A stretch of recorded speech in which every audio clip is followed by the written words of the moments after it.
దేవునికి మహిమ కలుగునగాక. నా మార్గము తెలుసుకొనలేదు అనే వాక్యం మనం ధ్యానించుకుందాం.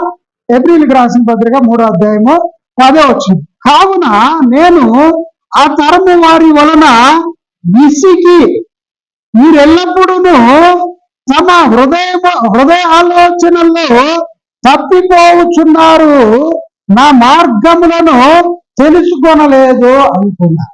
ఆయన మార్గాన్ని తెలుసుకోకుండా వాళ్ళు ఎప్పుడు కూడా తప్పిపోతూ ఉన్నారు. ఆయన మార్గాన్ని తెలుసుకోవాలా, ఆయన ఏ మార్గంలో వెళ్ళమంటున్నాడో ఆ మార్గంలో వెళ్ళాలి అని ఇక్కడ వాక్యం చదివిస్తుంది. కనుక ఆయన మార్గం ఏంటో తెలుసుకొని ఆ మార్గంలో నువ్వు పయనించినట్లయితే నీకు మేలు, నీకు మంచి జరుగుద్ది అని వాక్యం చాలా క్లియర్ ఇక్కడ సెలవిస్తుంది. కాబట్టి ఆ వాక్యానుసారంగా ఎవరైతే మరి ఆ మంచి మార్గంలోకి వెళ్తారో వారు గొప్ప మేలు పొందుకుంటారు. ఆమె